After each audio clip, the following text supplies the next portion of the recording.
Honoring again the old gods, those archetypal essences pouring down from the planets and stars and into the maelstrom of human life on Earth.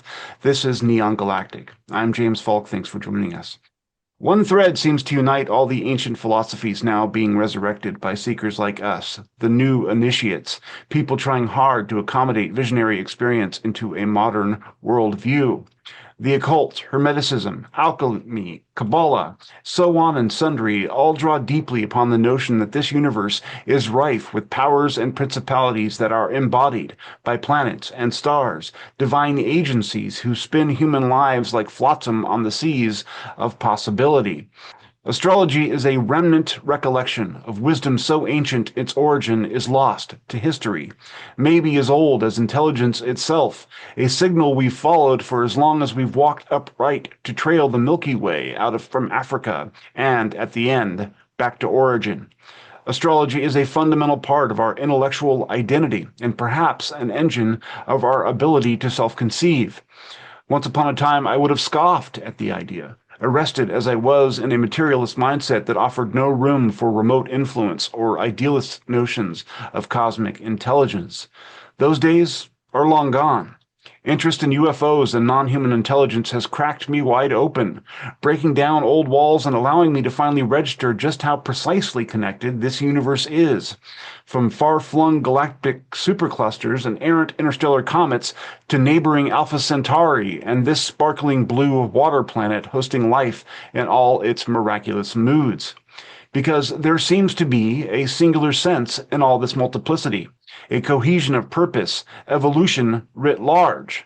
The named forces we've come to know as Mercury, Venus, Mars, and Saturn, among others, are the exterior expression of a cosmically vast interior experience.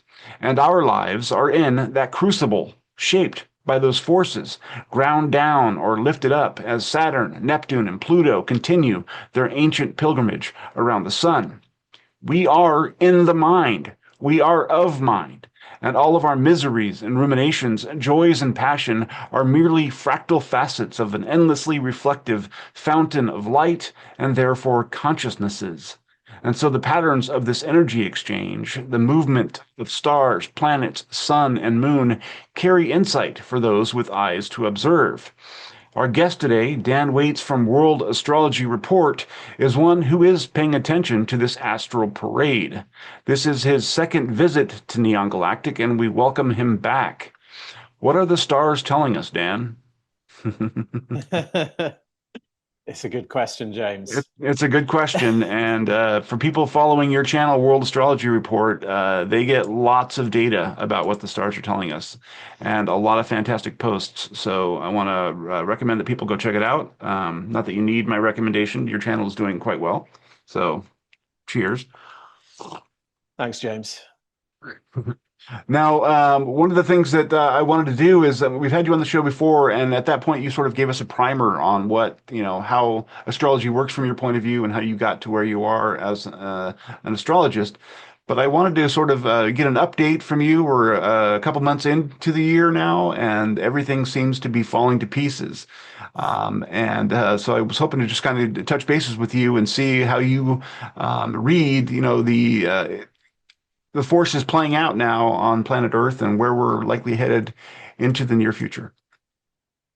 Yeah, it's an extremely interesting time, as anybody who's paying attention to the news will probably agree. And it's pretty weird for an astrologer just following what's happening right now, particularly right now, this month, February 2026, because this is a month that we've been looking at from afar for quite some time. We're essentially, what we're doing in astrology, among other things, is tracking cycles and planetary cycles, essentially undergird the unfolding of reality, the various processes that you see and that manifest in the news and in world events and in events in our own lives. And there's a conjunction this month. In fact, it's happening in 3 days' time. A conjunction of Saturn and Neptune, which only happens every 36 years or so. However, this particular conjunction of these planets is happening in the very first degree of the entire zodiac, which is symbolically extremely potent. Mhm. You can imagine the first degree of the zodiac, in some sense, it speaks to the theme of birth and rebirth.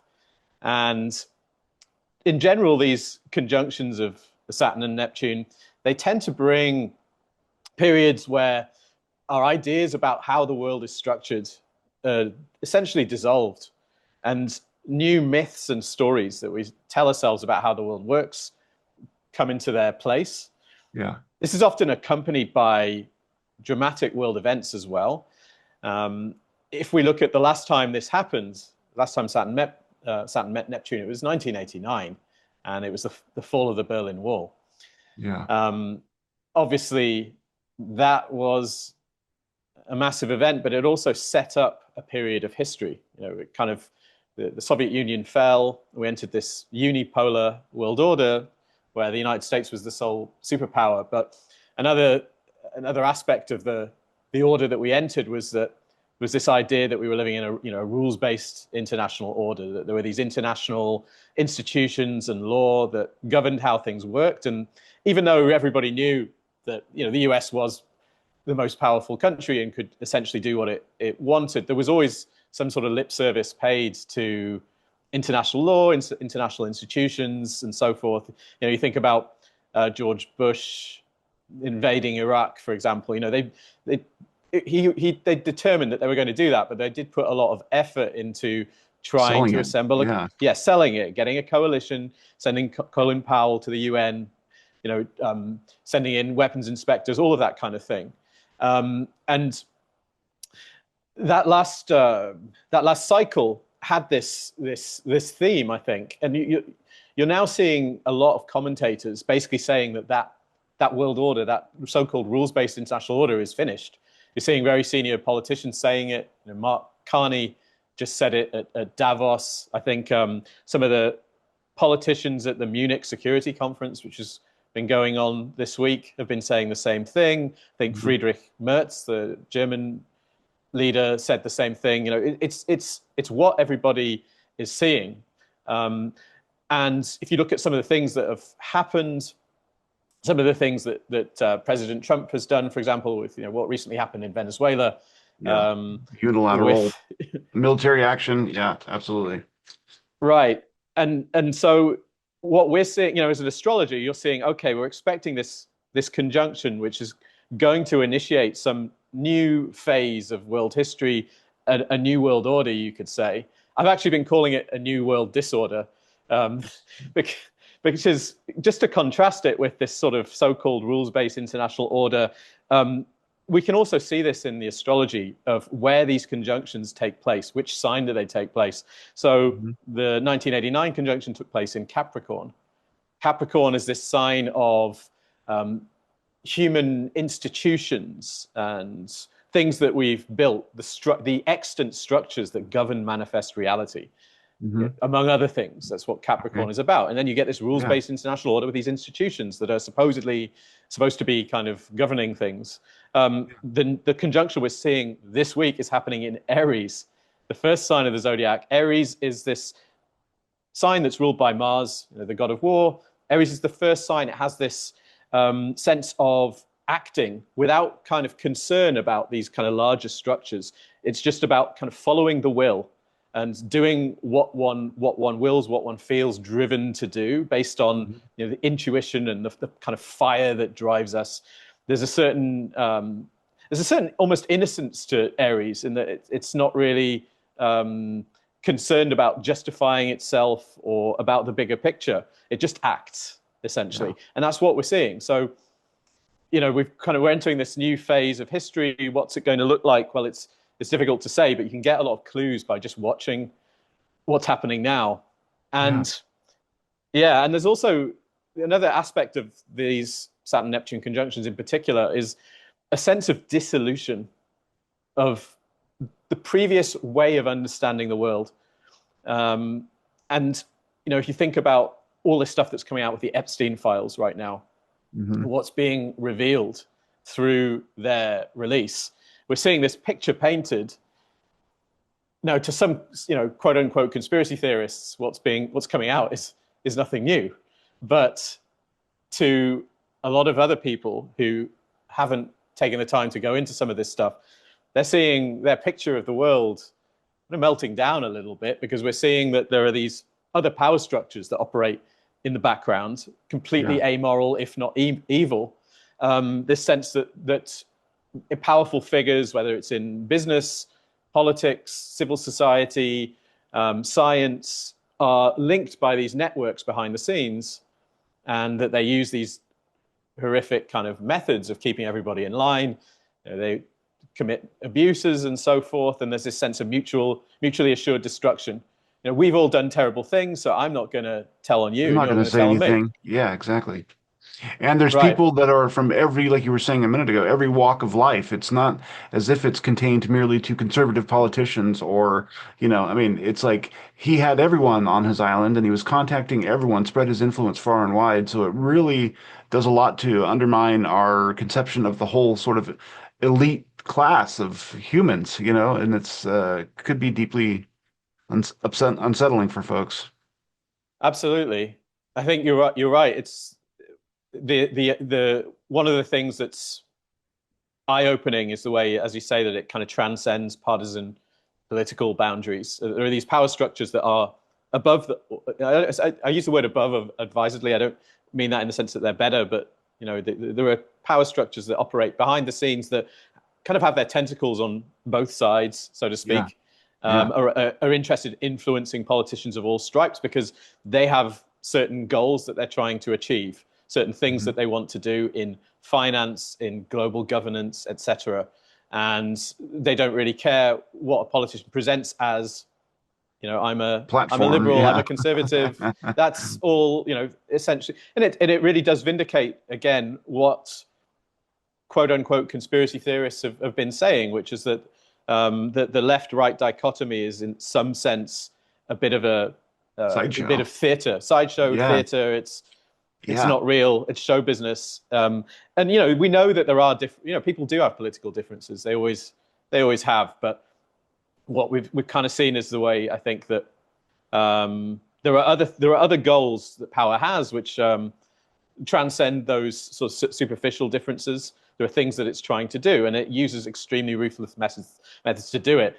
And the astrology, just to bring it back in, we have this sense of dissolution of the old order, or how at least what we thought was the order.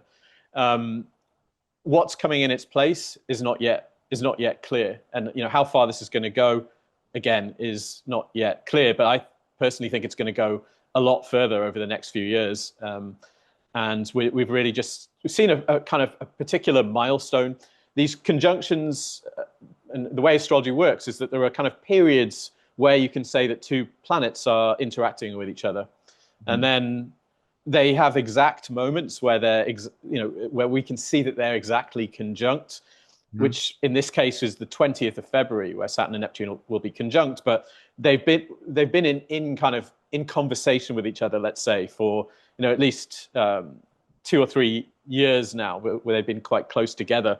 But we also tend to see, when you get close to the exact conjunction, events that serve as kind of punctuation marks. And I think Mhm. the release of these 3 million Epstein files is absolutely one of those.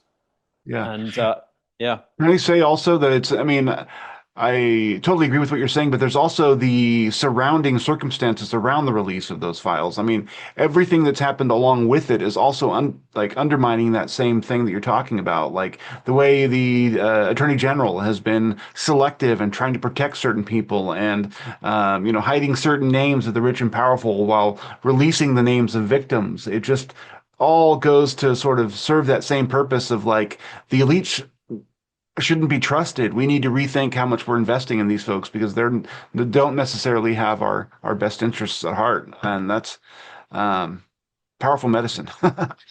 Absolutely.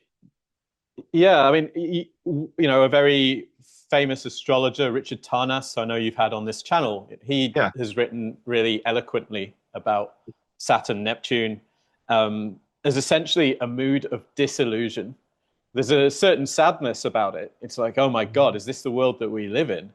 Really? And I've felt that over the past couple of weeks. It's not that we didn't kind of know some of this stuff, because there have already been things coming out about the Epstein files for a while, but I've spent some time just reading what people are saying about this and the various files that they've picked out, and it's really saddening and sobering to know that we live in the world of this kind. And again, it's the archetypal flavor of Saturn-Neptune is disillusion. The illusion that we were living under is shown to have been false. Mm-hmm. And during this period, there's also a sense of kind of, of illusion, of our illusions being stripped away, and then new ones will take their place. Yeah. If you think about reality as Maya, as the world of illusion, then it's not as I'm not certain that it's quite so much like we're going to now enter a new era of where of truth, and where we no longer have any illusions about the world. I'm not sure that's possible, but we may. We're humans after all. Yeah, exactly. I'm not sure that's possible, but we may be able to build up new stories and myths that are at least healthier, and we can do some process of perhaps deconstructing some of these power structures. It remains to be seen how far this is going to go, but astrologers are well aware of the history of some of the other cycles that are underway right now. I think I might have mentioned last time, I'm not sure, but Pluto is in Aquarius now. Yeah. And this is a cycle, whenever Pluto's been in Aquarius, well, the last time was the American Revolution and the French Revolution. Yeah. So people are very well aware of that. And that's now the fact that they are on top of each other, sort of. I mean, does that redound? I mean, does that make it exponential in terms of its power, or is that? I mean, are they different energy sources, different directions? You know what I'm saying? Yeah, this is where astrology gets complicated, because you have all these different influences that are layered on top of each other, all these different things that are happening at the same time that speak to different aspects of reality. And what an astrologer is charged with doing is somehow trying to put these different signals together into a coherent message, which can get really difficult when the world is as confusing as it is right now. But it's you have to think about the current moment is always a kind of composite of all of these different processes and cycles and impulses that are interacting with each other. And so Pluto in Aquarius, again, has this historical resonance with these revolutionary periods. You can go back another 250 years before the American French Revolutions, and you get to the Protestant Reformation.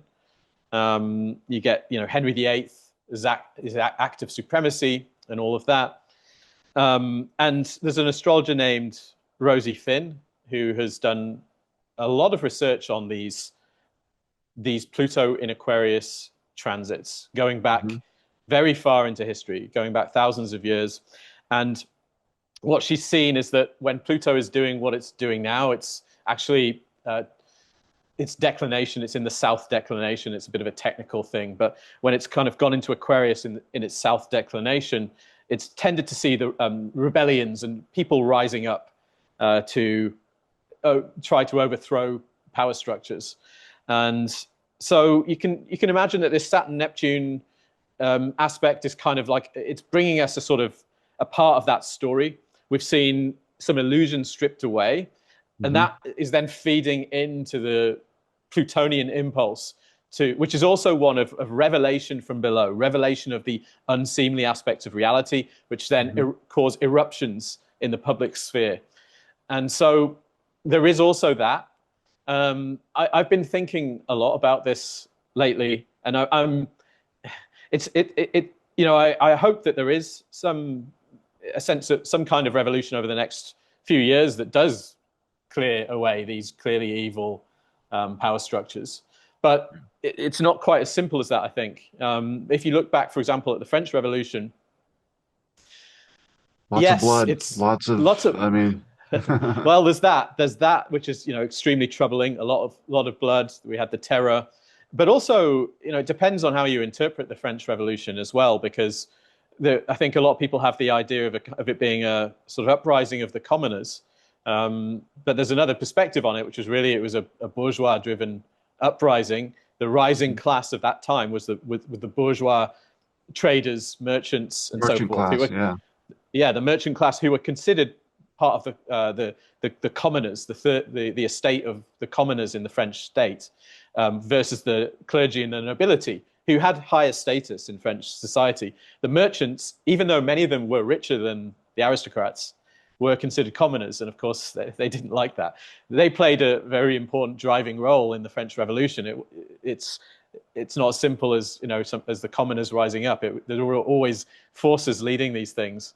So if you think about it from that perspective, then you have to also bear in mind that sort of quote unquote revolutions, firstly, as you say, they can be very bloody and not things to take lightly. And secondly, you also have to look at who might be trying to take the place of the current elite class, and who is the rising class, which might be wanting to ally with the common people, so to speak, to overthrow these corrupt power structures, which is where you kind of think, is this the sort of certain tech oligarchs, maybe a certain Elon Musk, or Peter Thiel, or figures like this?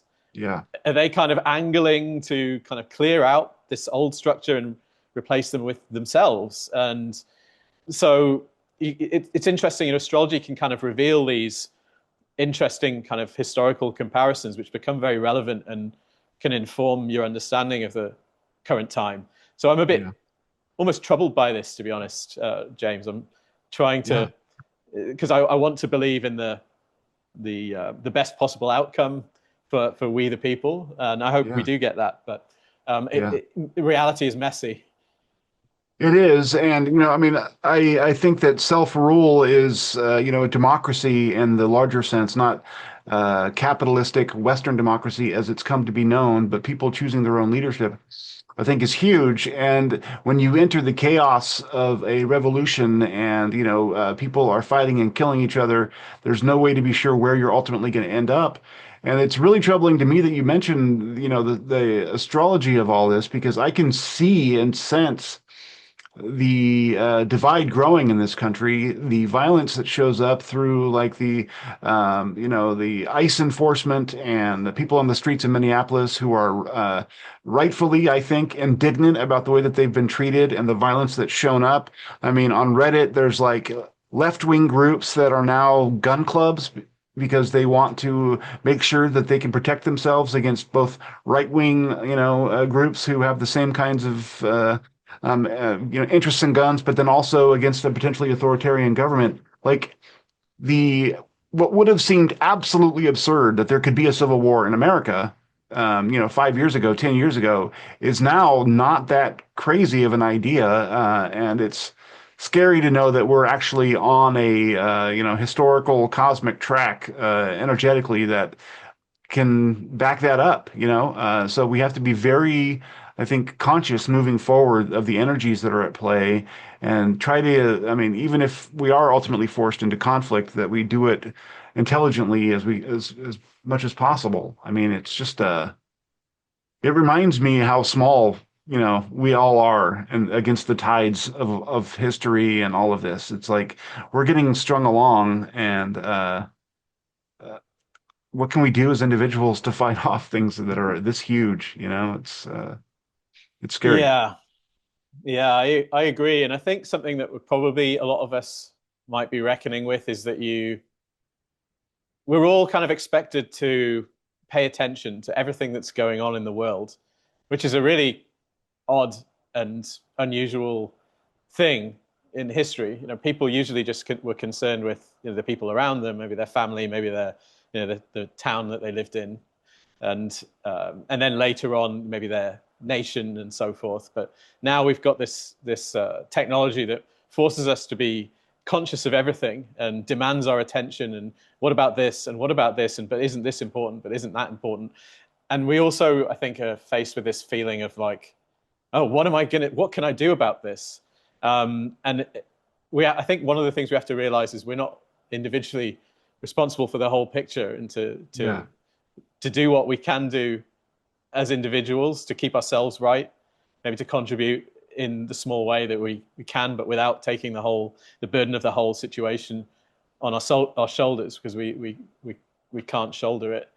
But it's Yeah. interesting actually that you mentioned the Civil War, and that's another interesting facet of the current moment, which has got astrologers going, yeah, we've been here before, because Neptune has just moved into Aries, again, the first sign of the zodiac, where it's meeting Saturn in this conjunction this week. Neptune's cycle is 165 years long. And so the last time it did this, it was Oh my gosh. 1861. So, yeah, this is another factor where we can see that there's actually a lot of historical resonance and astrological resonance between this moment and the outbreak of the Civil War. And you can kind of see that. You can see the divide in the US. Obviously, everybody knows about it. And as an astrologer, when you're you know the history, you know what Neptune in Aries has brought previously, and then you see on the ground what's happening and what's building. It's worrying, and you can kind of see a kind of confluence of things. It's like that's what's weird about this current moment. As you mentioned when we were talking earlier, it's kind of everything all at once. We have this dissolution of our understanding of the kind of power structures that govern the world. We have all this great geopolitical tension, including with the war in Ukraine, what's going on in Gaza and Iran, all of that stuff. We have the civil tensions in the US and in across the world, or in so many places as well. We have things like UFO disclosure. We have the rise of AI.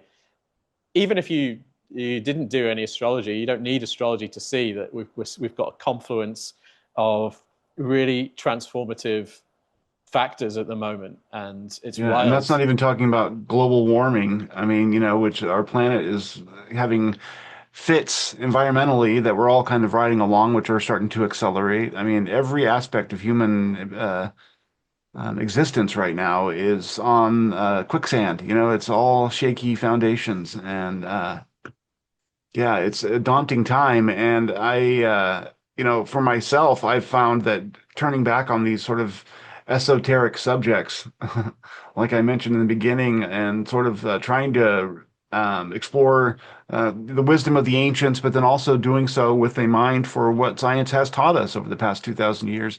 It's like I find comfort that there is a through line that, based on all of that history, we will get through it. We've always gotten through it in some form or another, and that perhaps this is a way that we shake off some of the old, philosophical detritus that's kept us locked into certain worldviews.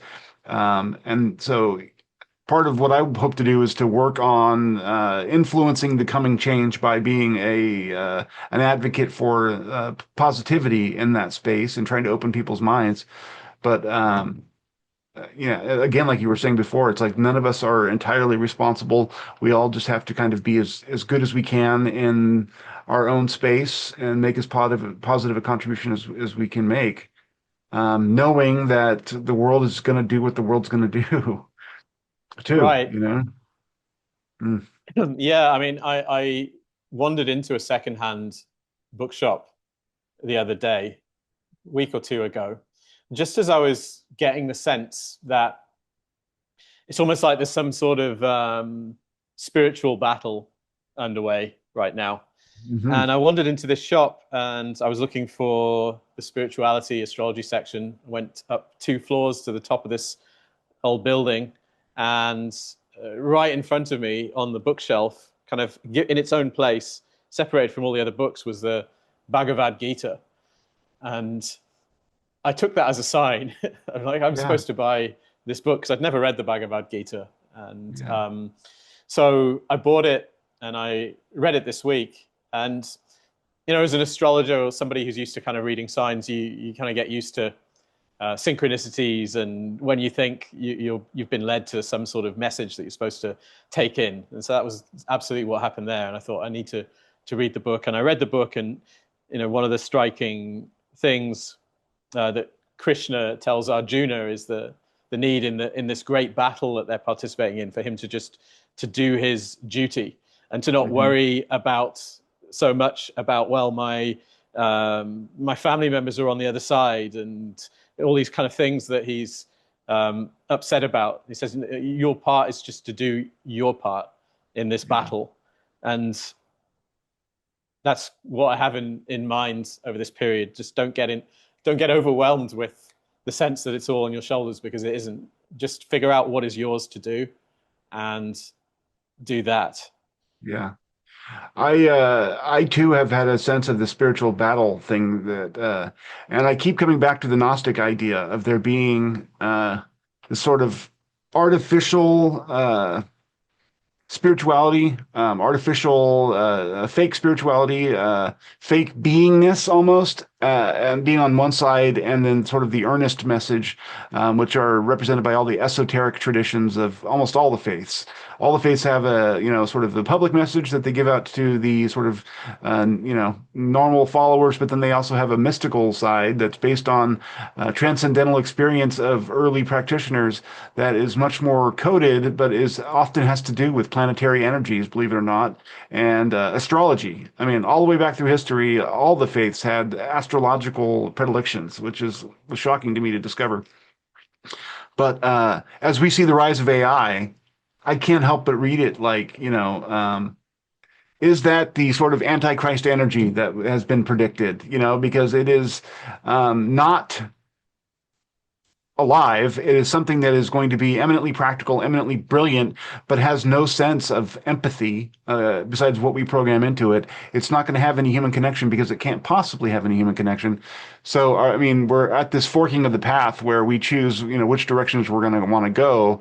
And I think it's going to be, the choice we make is going to determine a lot of what our future is. And so we need to think very carefully about who we follow, Anyway, yeah, that's just sort of something I keep when I'm laying awake at night thinking about the world situation. I'm like, this AI thing means something about human existence, and I don't know what it is. And I'm not saying that all AI is going to be evil. I use Chat GPT occasionally. But if we surrender all of our decision making and future planning to a machine that doesn't, have the same emotional landscape that we do, I think we're going to be losing something in that exchange. Yeah, and it's very interesting that you mention Gnosticism, because it's something I've been thinking a lot about recently, for astrological reasons. Mhm. If you think about some of the things that we're dealing with in the world today, including, of course, AI, the threat of nuclear weapons Mhm. being another one, and then just the very world order that emerged at the end of the Second World War. Go back to the year 1945, when the Second World War ended, and you have the exploding of nuclear weapons for the first Mhm. time in 1945. You also have the invention of the first computer, or the ENIAC Mhm. computer, 1945. 1947, very soon after, we have the transistor, which facilitates the information technology revolution. And we have UFOs appearing on the scene at that time, or around that time. And in 1945, we also had the discovery of the Nag Hammadi library in Yeah. Egypt, this Yeah. huge trove of Gnostic texts. And you surely, when you just look at the lineup of things that happened at that time, astrologers say moments in time have a quality. And when you have a lineup of all these kind of world-changing developments that are seemingly kind of independent, coming at almost the same time, you have to wonder, are the astrologers maybe on something? There was something there, and if we think about what the Gnostic texts are telling us, among other things, they talk about the demiurge Mhm. and the false god that rules this material reality, and Yeah. its archons, these kind of these forces that structure our reality. Which are, and some readings are the planetary gods. uh, Yes, which are Absolutely. what we're talking about when we're talking about the planets, is how they used to describe those things, which is Absolutely. also Yeah. In some fascinating. regions, yeah, true. It's in some readings, it is the entities that lie behind the planets. Mhm. Um, but also something that you see with Gnosticism, I think, is that it originally grew at a time of empire, the time of the Roman Empire ruled Egypt and Alexandria, and you had this extremely powerful, mundane power structure, which controlled a large swathe of the world. And there's Mhm. something about I think um, great sort of power in the world that leads people towards Gnostic thinking, and we're kind of faced with that now, as you say. Um, these archons are said to be these forces which can't really be negotiated with. They just rule the world. And if you look at some of the things that are being invented right now, in fact, that have come out just this month, we saw this whole story around Maltbook, where people have sent all these AI agents to interact with each other in a social network. And people have started, I've seen websites that allow AIs to actually hire people to do tasks. So literally what's happening now is people are working for AIs. And I don't think you could kind of come up with a better way that the kind of Gnostic vision could kind of manifest in the world in a very almost sort of literal fashion than with what's just happening right now. Yeah, Now, yeah. the other interesting thing is if you go back to 1945, that time is also highly cyclically resonant to right now. Right, we're reaching the Uranus return of that time. Uranus's cycle is 84 years. So in the next, in a few years' time, 2029, 2030, we get to the Uranus return of 1945, the Pluto opposition and the Neptune opposition. And in astrology, we're looking for kind of these kind of cyclical resonances and moments and what we call aspects that tend to mark shifts and changes. So right now and leading up to 29, 2030, we're coming to this moment of great cyclical resonance of 1945, where all of these kind of things that are consuming the world right now emerged all at once, as well as the Gnostic wisdom, perhaps, to live in a world dominated by archons. How to connect with the divine and how to understand that this world isn't all there is, as the Gnostics practiced. That's, I think, a really important signal that we need to pay attention to. I haven't read that many of the Gnostic texts myself, but it's on my list to do to give them some more study. Yeah, I've read about them a bunch, but people who've written commentaries and whatnot, but I haven't actually read some of read the documents themselves, the originals. But it's a radically different reviewing of, all of the sort of the ancient traditions that we've been handed through dogma in the church and elsewhere. It throws a lot of that on its ear and resurrects things like the divine feminine, which is something that, a lot of people, including Chris Bledsoe, have been saying are reemerging now, which could be a part of all that. I mean, maybe that's to pave the way for the reemergence of Sophia, or something along those lines. I noticed that you have been posting about Chris Bledsoe as well, and I know that he's been talking about his the return of the star Regulus, and it's supposed to line up with the Sphinx. And at that point, there's supposed to be some sort of manifestation or something. Can you talk a little bit about what you posted and what your thoughts are on all of that? Yeah, I've been intrigued by Chris Bledsoe for a little while. Hmm. Um, I mean, yeah, me too. He's yeah, yeah, I've watched a few interviews with him, and my sense is that he's an earnest and honest fellow. I don't essentially believe that he's experienced what he says he's experienced, and of course, among those experiences, in 2012, he had this first encounter with this luminous female being, this beautiful blonde lady in a kind of tunic, who first appeared in the form of a bull, which is interesting. hmm Um, and Chris, I think, has since suggested that this may have been some sort of representative of Hathor, the Egyptian Yeah. cow goddess. But as you say, this lady gave Chris this prophecy. When the red star of Regulus rises in the gaze of the Sphinx, a new knowledge will come into the world. And Chris has since said that he's been told by other people around him, and I think he's quite well connected in, let's say, intelligence, national security circles, because a lot of these people have paid a lot of attention to him and his case. And I think he's in contact with people from NASA as well. And he said that he's been told that this alignment happens in 2026. And he's said, I think, around Easter of 2026, he may have gone backwards and forwards a little bit and mentioned September, October once or twice. But generally, he seems to think that the reference is to Easter. Now, I've looked at this prophecy, and there are some weird things that don't really add up about it. He's saying when Regulus rises just before dawn in the gaze of the Sphinx, what he's referring to, I think, is what we call a heliacal rising of Regulus, which is essentially when it first emerges from the beams of the sun and becomes visible just before dawn. Of course, after dawn, the sun rises and then you can't see any stars. But just before that the heliacal rising Regulus will be visible in the east. So the Sphinx faces east. Now, a couple of weird things that are sort of problematic here is that, firstly, Regulus isn't a red star; it's a blue star.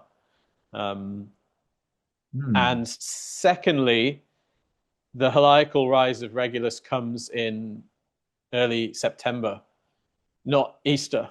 So it's only early September that will actually happen. So there are some weird things here, and I'm trying not to make any strict judgments on this. You know, will it happen? Will it be a nothing burger? Maybe. Will something happen?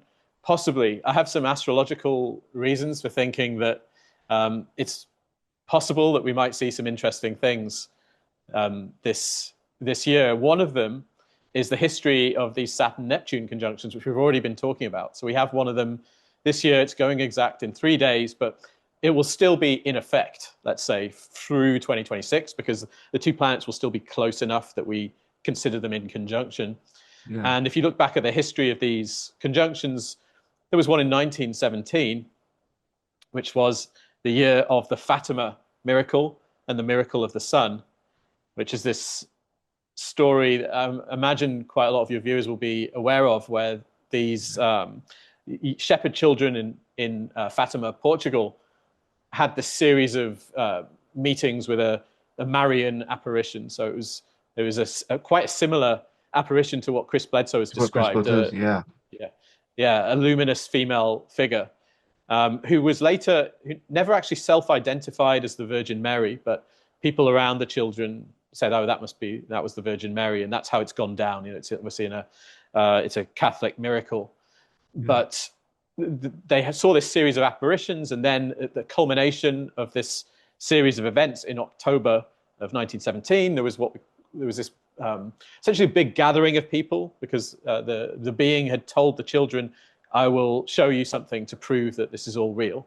So all these people gathered in one place near Fatima, and they saw this remarkable event in the sky where people described the sun sort of zigzagging through the sky and multicolors, and the rain that had been kind of getting completely dried out of people's clothes, and all sorts of strange things. And Jacques Vallée, for example, has analyzed this event, and he suggested that it's very similar to a lot of UFO events.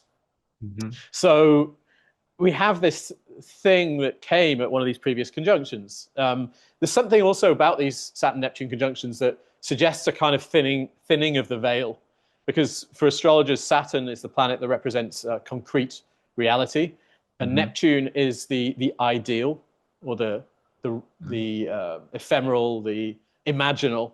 And when those two planets come together, there's a certain kind of level of dissolution of material reality, or our sense of material reality. We're seeing it in the way that we're being sort of disabused of our notions about the power structures of the world. But the history of these conjunctions, you tend to see important milestones in UFO history or with kind of strange happenings of this kind. So I'm thinking, I know what happened in 1917 at a Saturn-Neptune conjunction. We have Chris Bledsoe pointing specifically to 2026, describing a very similar visitation entity. And so I find that intriguing. There's another interesting aspect to this, because Bledsoe first meets the lady in 2012, I believe, or 2013. Maybe it's 2013. I might have been wrong when I said 2012, but I think it's 2013.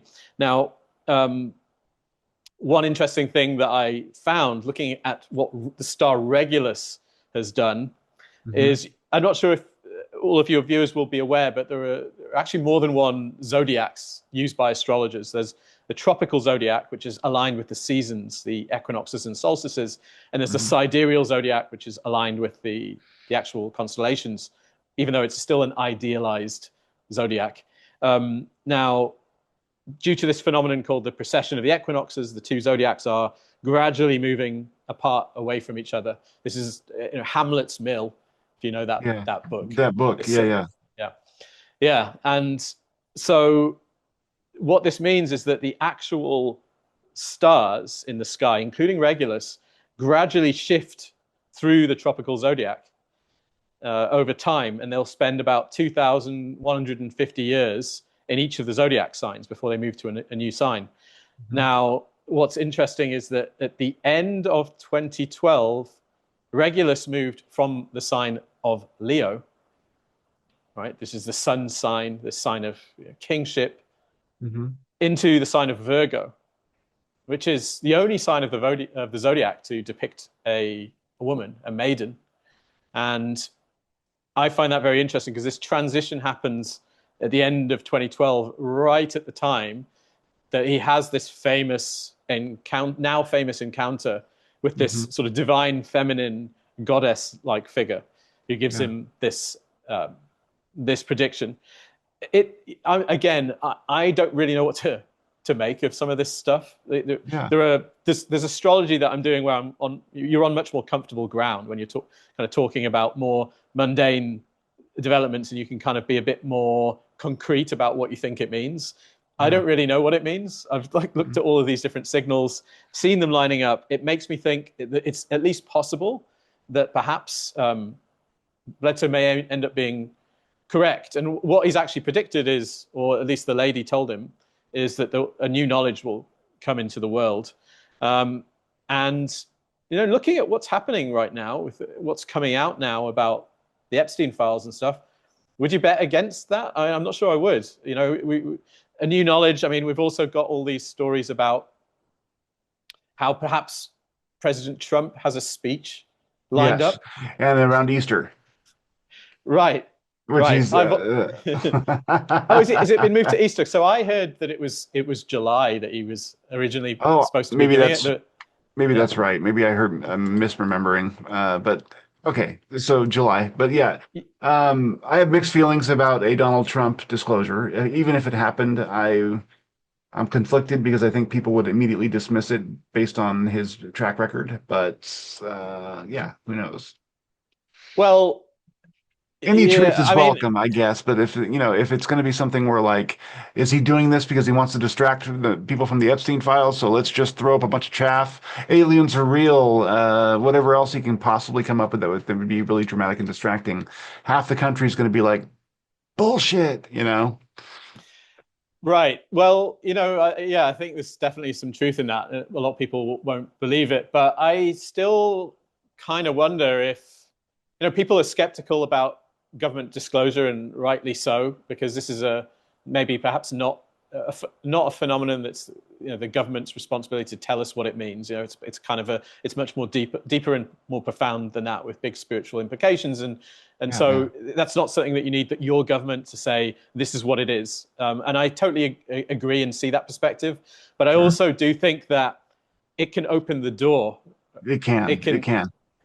It can make people say, well, is it, he said this, and that will then potentially lead to a lot more questions being asked. So I do think it's significant. I do think that there are probably elements in national security circles, for example, or intelligence circles that want to mold the narrative in certain ways. I can kind of see that argument for sure, but I don't think they necessarily keep control of it once it's sort of out the bag. I don't know. Yeah. Yeah. No, I totally agree. And I think that you're right that they don't need to interpret it for us. What we need to hear is that something is going on. Something is real about we're encountering some kind of other intelligence. And if they go that far and no further, then all of a sudden, even the people who oppose Donald Trump as a political figure will rush to the subject to disprove him, to call him out as a liar, which will then just open the subject further on for more and more people to kind of encounter the evidence that if you get far enough along, I think it's incontrovertible that something is going on, but people just often so quickly dismiss it because of whatever biases they bring.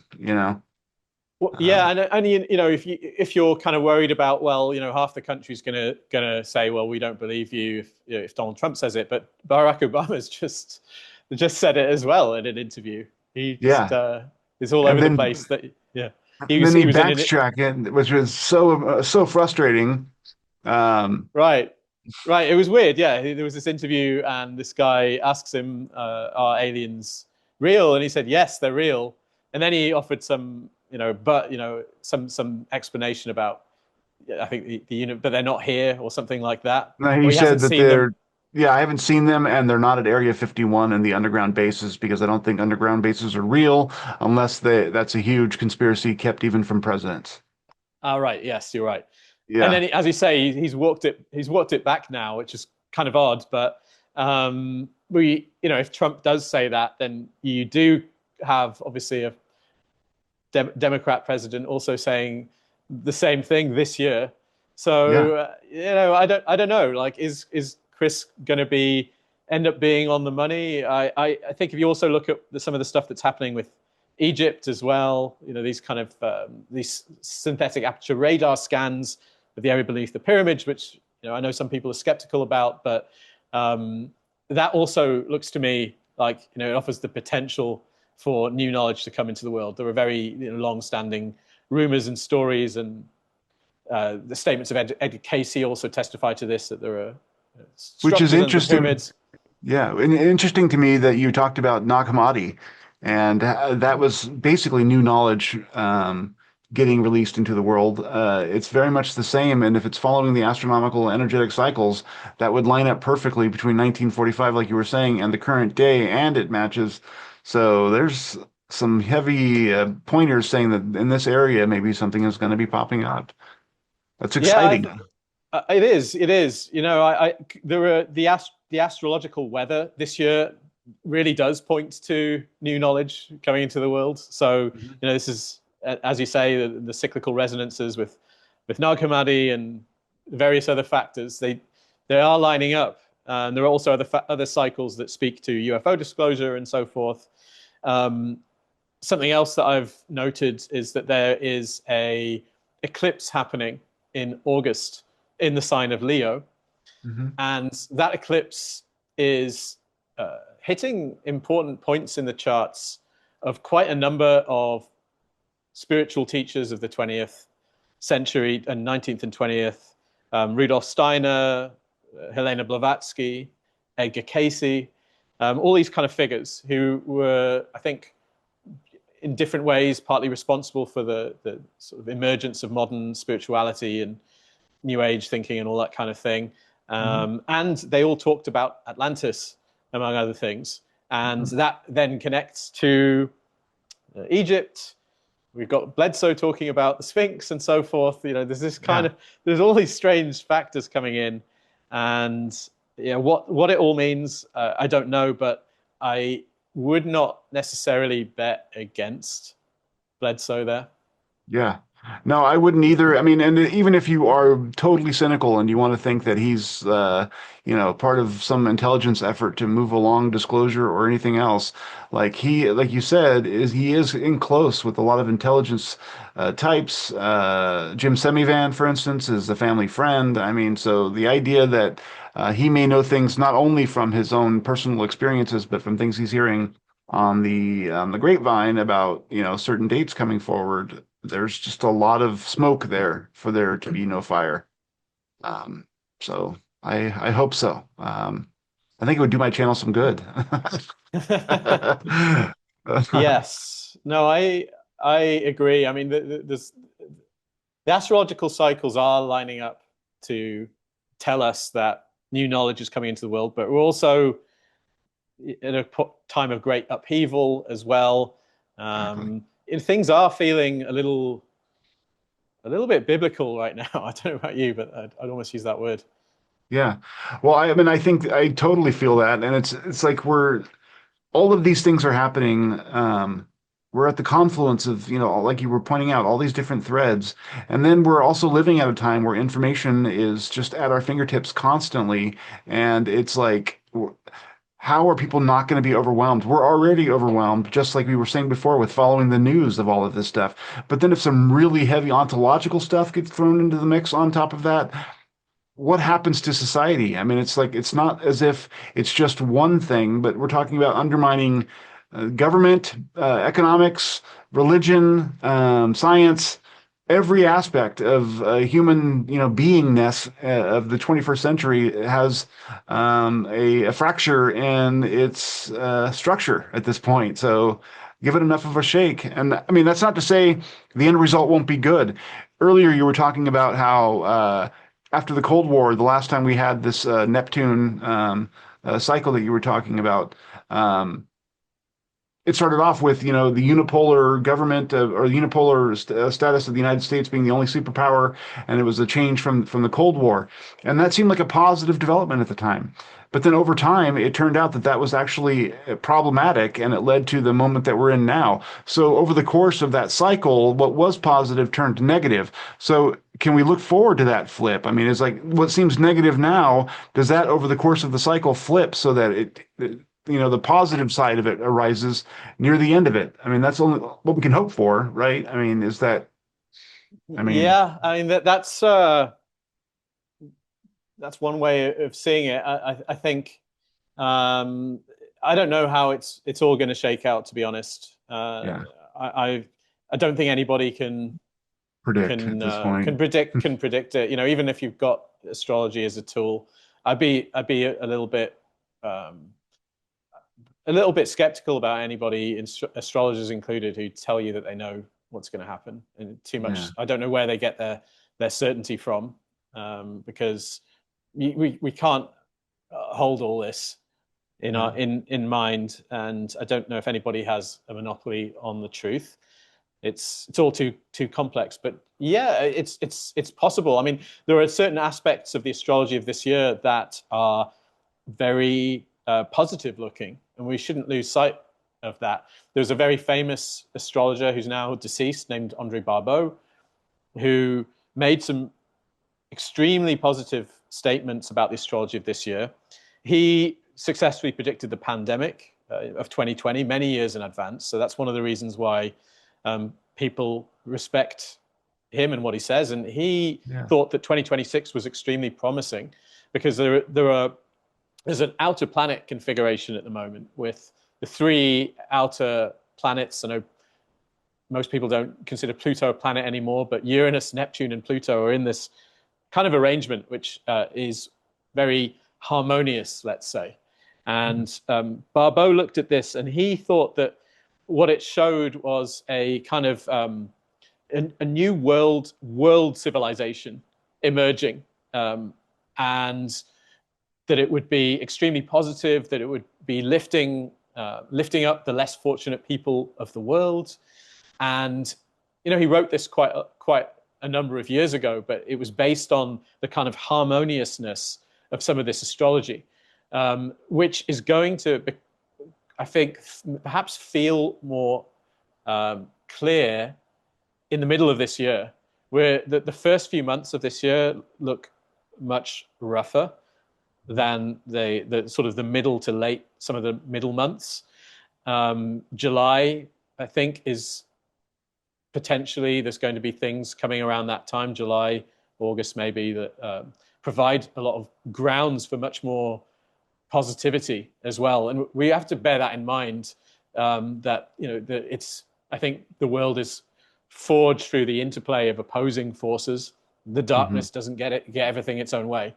Yeah. Absolutely not, and we should never forget that. Yeah.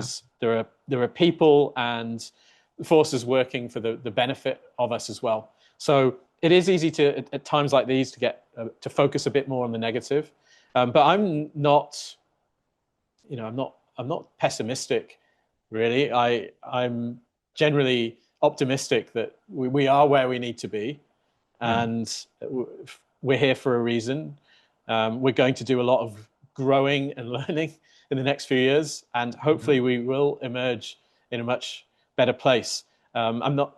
I think we might get signs that things are going to be improving this year, or at least, yeah, signs that we reasons for optimism, let's say. However, I do think that a lot of this chaos is going to play out for at least probably up to 10 years. I think until the early 2030s, maybe by the as late as the mid 2030s, something like that. We're going to be in for a lot of chaos, but I do think we'll emerge in a better place. Yeah. I think that that's always something solid to hold on to.